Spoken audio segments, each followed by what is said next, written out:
കോൺഗ്രസിനകത്ത് നിന്നുകൊണ്ട്, കോൺഗ്രസിൻ്റെ വർക്കിംഗ് പ്രസിഡൻ്റായി നിന്നുകൊണ്ട്, കോൺഗ്രസിൻ്റെ MP ആയി നിന്നുകൊണ്ട് അടിയന്തരാവസ്ഥ കാലത്തെ നയങ്ങൾക്കെതിരെ ഇന്ദിരാഗാന്ധിയെയും മകൻ സഞ്ജയ് ഗാന്ധിയെയും വിമർശിച്ച് ലേഖനമെഴുതിയ ശശി തരൂർ പുറത്തേക്ക്. ശശി തരൂർ പുറത്തു പോകാൻ ഉള്ള എല്ലാ സാധ്യതകളും ഒരുങ്ങിക്കഴിഞ്ഞു.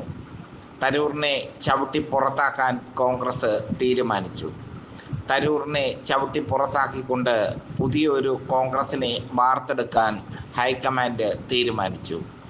ഇനി തരൂറിനെ താങ്ങാൻ പറ്റില്ല എന്ന ഒരു നയമാണ് ഹൈക്കമാൻഡ് കൈക്കൊണ്ടിരിക്കുന്നത്. ഓവറായി പോയി തരൂര്. കഴിഞ്ഞ ലോക്സഭാ ഇലക്ഷനിൽ തരൂർ വിജയിച്ചത് തരൂറിൻ്റെ സ്വന്തം വ്യക്തിപ്രഭാവത്തിലാണ് എന്ന രീതിയിലാണ് തരൂർ മുന്നോട്ട് നീങ്ങുന്നത്. പക്ഷേ സ്വന്തം വ്യക്തിപ്രഭാവം കൊണ്ടാണെങ്കിലും അവിടെയൊക്കെ എല്ലായിടത്തും കോൺഗ്രസ് പ്രവർത്തകർ, ഖദറിന് കഞ്ഞിയിടാൻ പോലും വകയില്ലാത്ത കോൺഗ്രസ് പ്രവർത്തകർ ഉണ്ടായിരുന്നു എന്നത് തരൂര് മറന്നുപോയി. എന്തായാലും അതിനുശേഷം കോൺഗ്രസിനെ തകർക്കുന്ന രീതിയിലായിരുന്നു തരൂറിൻ്റെ നീക്കങ്ങൾ. മോദിയെ പുകഴ്ത്തി അങ്ങ് വാനോളമാക്കി വെച്ചു തരൂർ. അതിൻ്റെ അർത്ഥങ്ങളൊക്കെ കോൺഗ്രസ്സിന് പിടികിട്ടി. കാരണം BJP വമ്പൻ ഓഫറാണ് തരൂറിന് കൊടുത്തിരിക്കുന്നത്. 2026 ലോക്സഭാ തെരഞ്ഞെടുപ്പിൽ മുഖ്യമന്ത്രി സ്ഥാനാർത്ഥിയായി BJP തരൂറിനെ അവരോധിക്കും. മുമ്പ് മെട്രോമാൻ ശ്രീധരനെ അവരോധിച്ചതുപോലെ തരൂറിനെ അവരോധിക്കും. അങ്ങനെ അവരോധിച്ചുകൊണ്ട് തരൂറിലൂടെ BJPക്ക് വളരാൻ ഒരു തട്ടകം. അതാണ് ബുദ്ധിരാക്ഷസനായ മോദിയും ബുദ്ധിരാക്ഷസനായ അമിത്ഷായും ബുദ്ധിരാക്ഷസനായ രാജീവ് ചന്ദ്രശേഖറും ശ്രമിച്ചിരിക്കുന്നത്. അതിൽ തരൂർ ചെന്നു വീണു എന്നുള്ളത് സത്യമാണ്. അതിന് ഉദാഹരണമാണ് തരൂറിൻ്റെ വിവാദ ലേഖനം. ദേശീയ പത്രത്തിൽ അടിച്ചു വന്ന ആ ലേഖനം വലിയ വിവാദം തന്നെയാണ് ഉണ്ടാക്കിയിരിക്കുന്നത്. പ്രത്യേകിച്ചും അടിയന്തരാവസ്ഥ കാലത്തെ ഓർമ്മകൾ ഒക്കെ കത്തിച്ചൊലിച്ചു നിൽക്കുമ്പോൾ ഇങ്ങനെ ഒരു ലേഖനത്തിൻ്റെ പ്രസക്തി എന്തായിരുന്നു എന്ന് തരൂരിനോട് ചോദിച്ചാൽ അദ്ദേഹം പറയും, ഞാൻ എഴുത്തുകാരനാണ്, ഞാൻ കോൺഗ്രസ്സുകാരനല്ലെന്ന്. ഞാൻ എഴുത്തുകാരനല്ലെന്ന്. ഇങ്ങനെ അഴകുഴമ്പൻ നയവുമായി മുന്നോട്ട് പോകുന്ന തരൂറിനെ ചവിട്ടി പുറത്താക്കാൻ തന്നെ കോൺഗ്രസ് തീരുമാനിച്ചിരിക്കുന്നു. മാത്രമല്ല, അങ്ങനെ തരൂറിനെ ചവിട്ടി പുറത്താക്കുമ്പോൾ തിരുവനന്തപുരത്തെ ലോക്സഭയിൽ ഉപതെരഞ്ഞെടുപ്പ് ഇലക്ഷൻ വരും. അതിന് KF ശബരീനാഥനെ നിയോഗിച്ചിരിക്കുന്നു കോൺഗ്രസ്. എന്തായാലും നല്ല കളിയാണ് കോൺഗ്രസ് കളിച്ചിരിക്കുന്നത്. തരൂർ പുറത്തു പോയാൽ, തരൂറിനെ ചവിട്ടി പുറത്താക്കിയാൽ ഉടൻ തന്നെ അവിടെ KF ശബരീനാഥനെ കൊണ്ടുവരും കോൺഗ്രസ്. KF ശബരീനാഥന് തരൂറിനോടൊപ്പം തന്നെ രാഷ്ട്രീയ പാരമ്പര്യമുണ്ട്. അദ്ദേഹം കാർത്തികേയൻ്റെ മകനാണ്. അതിലുപരി ഡോക്ടർ സുലേഖയുടെ മകനുമാണ്. കാർത്തികേയൻ സുലേഖ ദമ്പതികളുടെ മകനാണ് KF ശബരീനാഥൻ. പാർട്ടിക്ക് വേണ്ടി സ്വന്തം ജോലി പോലും രാജിവെച്ച,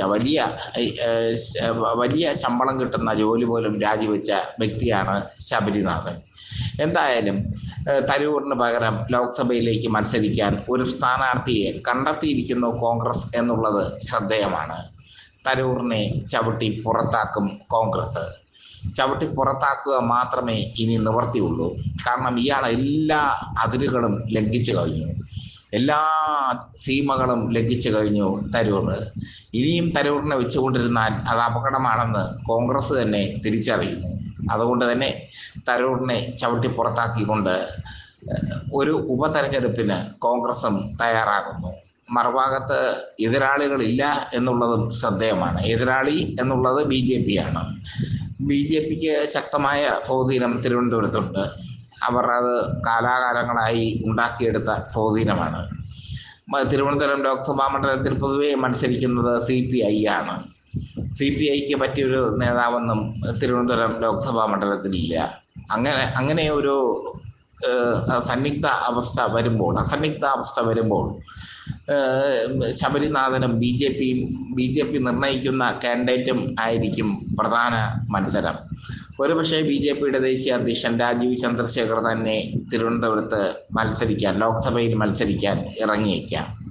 എന്തായാലും തരൂറിനെ ഇനി വാഴിക്കണ്ട എന്ന് തീരുമാനിച്ചിരിക്കുന്നു കോൺഗ്രസ്. മാത്രമല്ല ശബരിനാഥനെ മത്സരത്തിന് ഇറക്കാൻ, തിരുവനന്തപുരം ലോക്സഭാ മണ്ഡലം നിലനിർത്താനുള്ള മത്സരത്തിന് ഇറക്കാൻ തീരുമാനിച്ചിരിക്കുന്നു കോൺഗ്രസ്. കോൺഗ്രസ് അന്തം വിട്ട തന്ത്രങ്ങളാണ് ഇപ്പോൾ നടത്തുന്നത്. നിമിഷം പ്രതി അതിവേഗത്തിൽ, അതിവേഗത്തിൽ എന്നുള്ളതിൻ്റെ മറ്റൊരു വാക്കാണ് ദ്രുതഗതിയിൽ എന്ന് പറയുന്നത്. അങ്ങനെ കുതിക്കുകയാണ് കോൺഗ്രസ്. കോൺഗ്രസിനെ സംബന്ധിച്ചിടത്തോളം ജീവൻ മരണ പോരാട്ടമാണ് 2026 അവർക്ക് നടത്തേണ്ടത്. അതിനിടയിലാണ് ഈ തരൂര് കയറി ഈ പാമ്പും ഏണിയും കളിക്കുന്നത്. തരൂർ ഒരു പ്രാവശ്യം പറയും, ഞാനത് ആയതുകൊണ്ടല്ല, ഇന്ത്യക്കാരനായതുകൊണ്ട് പറഞ്ഞുവെന്ന്. പക്ഷെ അടിയന്തരാവസ്ഥ കാലത്ത് ഏറ്റവും വലിയ ക്രൂരത കാണിച്ചത്, ഭയാനകത ഉണ്ടാക്കിയത് ഇന്ദിരാഗാന്ധിയാണെന്ന് തരൂർ പറയുമ്പോൾ കോൺഗ്രസിൻ്റെ അകത്ത് നിന്നത് പറയാൻ പാടില്ല. ഒരു പാർട്ടിക്കകത്ത് നിന്നുകൊണ്ടും ആ പാർട്ടിക്കെതിരെ പറയാൻ പാടില്ല. സഞ്ജയ് ഗാന്ധി, ഇന്ദിരാഗാന്ധിയുടെ ഇളയ മകൻ, അദ്ദേഹം ക്രൂരനായിരുന്നു എന്ന് പറയാൻ പാടില്ല തരൂരെ. അങ്ങനെയൊന്നും പറയാൻ പാടില്ല. ഒരു പാർട്ടിക്കകത്ത് നിൽക്കുമ്പോൾ, സ്വതന്ത്ര പൗരനാകുമ്പോൾ നിങ്ങൾക്ക് പറയാം. സ്വതന്ത്ര പൗരനാകുമ്പോൾ നിങ്ങൾക്ക് എന്ത് വേണമെങ്കിലും പറയാം, എന്ത് വേണമെങ്കിലും നിങ്ങൾക്ക് എഴുതാം. പക്ഷേ അടിയന്തരാവസ്ഥ പോലെയുള്ള ഒരു വിവാദമായ ഒരു സാഹചര്യത്തിൽ, അടിയന്തരാവസ്ഥ ഇപ്പോൾ വിവാദമായി മാറിക്കൊണ്ടിരിക്കുകയാണ്. അടിയന്തരാവസ്ഥ കാലത്തെ സന്തതികളാണ് കേരളത്തിലെ CPMലെ പ്രമുഖരായ പിണറായി വിജയനും MP ഗോവിന്ദൻ മാസ്റ്ററും ഒക്കെ. അതുപോലെ അടിയന്തരാവസ്ഥ വളരെ സെൻസിറ്റീവായ ഒരു സംഭവമാണ്. തരൂർ ഈ ലേഖനം എഴുതുമ്പോൾ അത് ഏറ്റവും കൂടുതൽ ബാധിക്കുന്നത് കോൺഗ്രസിനെ തന്നെയാണ്. അത് കോൺഗ്രസ്സുകാർ ഇപ്പോൾ തിരിച്ചറിഞ്ഞിരിക്കുന്നു. പൊതുവെ മണ്ടന്മാരാണ് കോൺഗ്രസ്സുകാർ. മണ്ടന്മാരുടെ ശിരോമണികളാണ് കോൺഗ്രസ്സുകാർ. മണ്ടന്മാർക്ക് എവിടെ ശിരോമണി വയ്ക്കാമോ അവിടെ ശിരോമണി കൊണ്ട് വയ്ക്കുന്നവർ കോൺഗ്രസ്സുകാർ ഏറെയുണ്ട്. എനിക്കറിയാം ഒരുപാട് കോൺഗ്രസ് നേതാക്കളെ. അവരെല്ലാം ഈ മണ്ടന്മാരുടെ ശിരോമണികളാണ്. വല്ലവൻ്റെയും പോക്കറ്റിൽ നിന്ന് കൈ നീട്ടി വാങ്ങിച്ച് തിന്ന് ജീവിക്കുക എന്നുള്ള രീതിയാണ് അവർ കാലാകാലങ്ങളായി പിന്തുടരുന്നത്. അതുപോലെ ശശി തരൂർ ആകരുത് എന്നാണ് എനിക്ക് പറയാനുള്ളത്. എന്തായാലും ശശി തരൂരിനെ ചവിട്ടി പുറത്താക്കാൻ കോൺഗ്രസ് തീരുമാനിച്ചിരിക്കുന്നു. അത് അവരുടെ ആർജവം തന്നെയാണ്.